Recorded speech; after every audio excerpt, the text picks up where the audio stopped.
Di sebuah kota yang terus tumbuh ke langit, ada sepetak tanah sunyi yang lebih ramah bagi mereka yang telah tiada dibanding bagi mereka yang masih bernapas. Di antara batu nisan dan patung malaikat, ribuan jiwa hidup tanpa nama, tanpa alamat, dan tanpa pengakuan. Mereka hadir, namun tak pernah benar-benar dianggap. Di bawah langit Manila yang serba cepat berubah, di mana gedung-gedung menjulang semakin tinggi dan mobil-mobil meluncur dengan kecepatan yang menuntut, di sana ada dunia lain yang berjalan dengan ritme yang lebih lambat, namun penuh dengan kehidupan. Di antara batu nisan dan makam marmer yang dihiasi patung malaikat, di tengah taman makam yang seharusnya menjadi tempat peristirahatan abadi bagi mereka yang telah tiada, terdapat ribuan jiwa yang, meskipun bernapas dan hidup, tetap dianggap sebagai bayangan dalam sistem ini. Mereka hidup di antara nisan, di bawah atap-atap seng yang bocor dan dinding-dinding yang tak kokoh. Mereka bukan lagi penghuni biasa, tetapi pejuang yang tak terlihat oleh mata dunia yang sibuk dengan pencapaian, dengan kemajuan yang digadang-gadang. Ketika kemewahan dunia berkembang pesat, mereka yang terlupakan ini menghidupi kehidupan yang tak pernah dimimpikan oleh banyak orang. Mereka bukan hanya melawan kemiskinan, mereka juga berjuang untuk eksistensi mereka, untuk diakui, untuk merasakan apa itu hidup yang berarti. Namun, dunia luar, dengan kebisingan kota dan hiruk-pikuk pembangunan, hampir tak pernah mendengar suara mereka.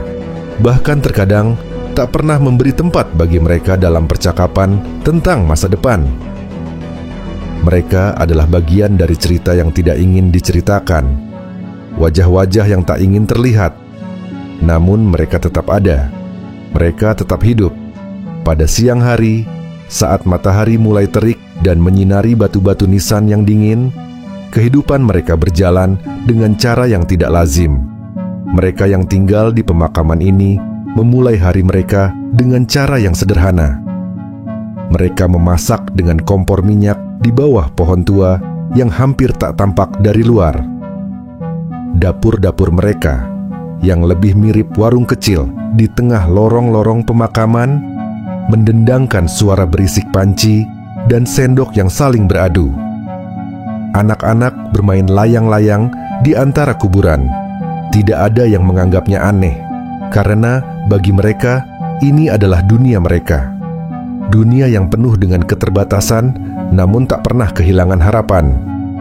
Di antara lorong-lorong sempit itu, kadang mereka berbicara dengan suara pelan, berbagi cerita tentang hari yang telah lalu, atau impian yang mereka sematkan di dalam hati.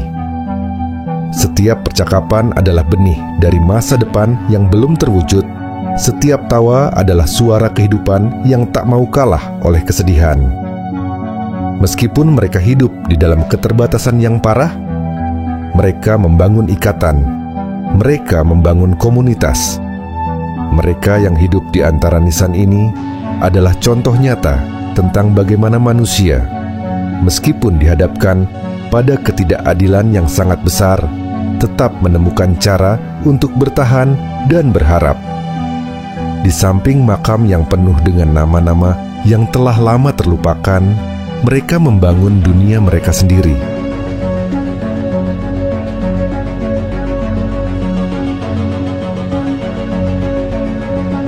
Namun, di balik semua itu, ada keheningan yang mencekam. Ketika malam tiba dan lampu-lampu kota mulai pudar, semua yang tersisa hanyalah bayang-bayang. Mereka yang hidup di sini, meskipun dikelilingi oleh ribuan orang, tetap merasa terasing, seolah-olah mereka hidup di dunia yang berbeda. Mereka tak terdaftar dalam sensus, mereka tak memiliki alamat yang sah, mereka tak memiliki kartu identitas. Di dalam sistem yang memperlakukan mereka seperti bayangan, mereka tak pernah dihitung. Mereka adalah angka yang hilang di dalam birokrasi yang rumit dan tak peduli. Namun, di balik segala ketidakadilan itu, ada keberanian yang luar biasa. Keberanian untuk terus hidup, untuk tetap bertahan meskipun dunia tampaknya menutup semua jalan keluar. Mereka mungkin tidak memiliki kekuatan untuk mengguncang dunia, tetapi mereka memiliki kekuatan untuk terus bertahan. Di tengah-tengah tempat yang seharusnya menjadi peristirahatan yang tenang, mereka menciptakan ruang untuk diri mereka sendiri. Mereka tidak hanya bertahan hidup, mereka membangun kehidupan. Mereka tidak hanya menunggu akhir yang pasti, mereka menciptakan kisah mereka sendiri. Mereka yang tinggal di sini adalah wajah dari ketidakadilan yang tak pernah terhapuskan. Mereka adalah saksi bisu dari perubahan sosial yang tidak pernah berpihak pada mereka. Ketika harga lahan melonjak dan gedung-gedung semakin menjulang, mereka yang tinggal di pemakaman ini adalah korban dari sebuah sistem yang lebih memilih membangun daripada membenahi. Mereka adalah simbol dari kemiskinan yang dipinggirkan, dari kehidupan yang dipaksa untuk menerima kenyataan bahwa dunia ini tidak selalu adil.